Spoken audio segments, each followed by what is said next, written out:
Some people spend months anxious about one moment, but it's rarely about what you think. It's not usually fear of pain.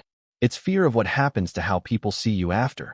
This is the psychology behind why first-time intimacy causes so much anxiety. Reason 1. Purity culture. In many cultures, virginity is tied to moral worth. That link isn't biological.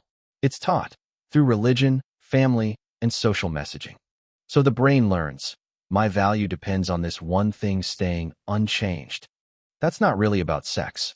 That's about identity, and identity loss feels like danger. Reason 2.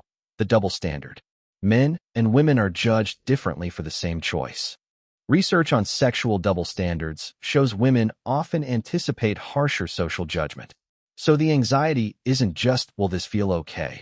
It's, will I be judged for it?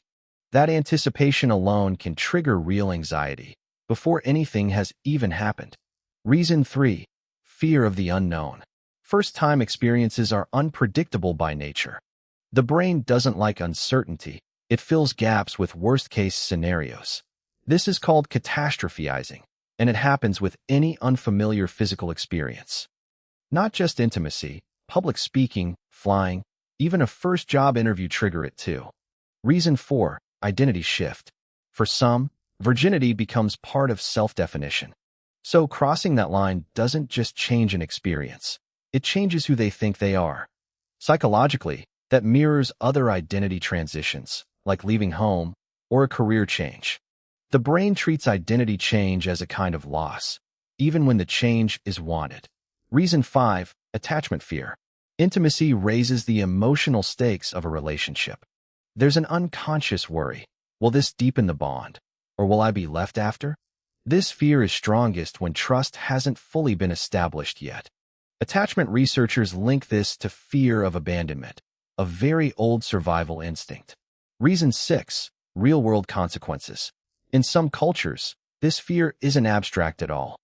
Social exclusion or family conflict can be genuine risks, not just psychological ones. So for many, this isn't irrational anxiety. It's an accurate read of real risk. Put together, these 6 factors show the fear was never really about the act itself. It's about worth, judgment, uncertainty, identity, attachment, and consequence. Understanding that doesn't remove the fear, but it does make it easier to name. And naming a fear is often the first step to feeling less controlled by it. This isn't only a female experience either. Many of these fears apply across genders. The details differ, but the underlying psychology, fear of judgment, identity, attachment, repeats. So if this is something you've felt, it's not weakness.